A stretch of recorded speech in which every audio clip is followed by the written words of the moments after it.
நம்ம நல்லது நடக்கும் சமூக சேவைகளில் தினம் அன்னதானம் பண்ணிட்டு இருக்கோம். அதை part 1, part 2, part 3 process of daily அன்னதானம் சொல்லி போட்டிருக்கேன். இதை கடைசி பார்ட் 4.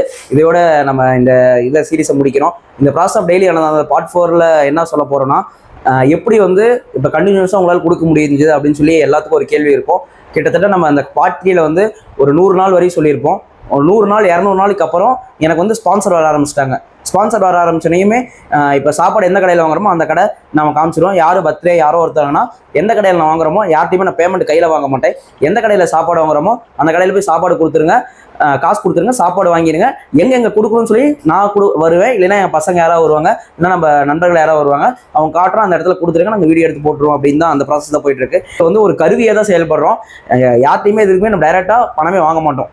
அதே மாதிரி எக்ஸ்ட்ரா யாராவது இல்லை பரவாயில்ல ஸ்பான்சர் பண்ணுங்க இது பண்ணுங்கன்னா அது கொடுக்குறது திரும்பி என்னென்ன யாருக்கு என்ன பண்ணுறோமோ அதை திரும்பி நான் இவங்களுக்கு இந்த உதவி செஞ்சிருக்கேன்னு திருப்பி யார் பணம் அனுப்பியிருக்காங்களோ அவங்களுக்கு திருப்பி நான் ரிப்ளை கொடுத்துருவேன். அது மாதிரி இன்ன வரையும் ப்ராசஸ் போயிட்டு இருக்குது. இது எல்லாமே நம்ம இதில் என்ன மேட்டர்னா, யாருக்கிட்டையும் இது வரையும் இந்த ட்ரஸ்ட்டுக்குன்னு எனக்கு கொடுங்க காசு கொடுங்கன்னு சொல்லி வருவா இது வரையும் நான் வாங்கினது கிடையாது, வாங்கவும் மாட்டோங்கிறதும் நம்மளோட குறிக்கோளே. யாராவது விருப்பப்பட்டு அவங்களே நான் ஸ்பான்சர் பண்ணுறேன் அப்படின்னு சொல்கிறவங்க மட்டும் அதுவும் யார்கிட்ட கொடுக்கணுமோ அவங்ககிட்ட டைரெக்டாக கண்ட காமிச்சிருவோம், அவங்கள கொடுக்க சொல்லிடுவோம். இது நான் ஒரு கருவியாக தான் செயல்படுறேன். கடவுள் நம்மளுக்கு இந்த வாய்ப்பு கொடுத்துருக்காரு. இந்த கருவியாக செயல்பட்டு நான் மரக்கட்டளை மூலியமாக அதை நல்லா செஞ்சுட்டு இருக்கோம். இந்த பணியை நம்ம வாழ்க்கை ஃபுல்லாக என் உயிரிழவரை தொடர்ந்து கொண்டே இருப்போம். நல்லதே நடக்கும். நன்றி.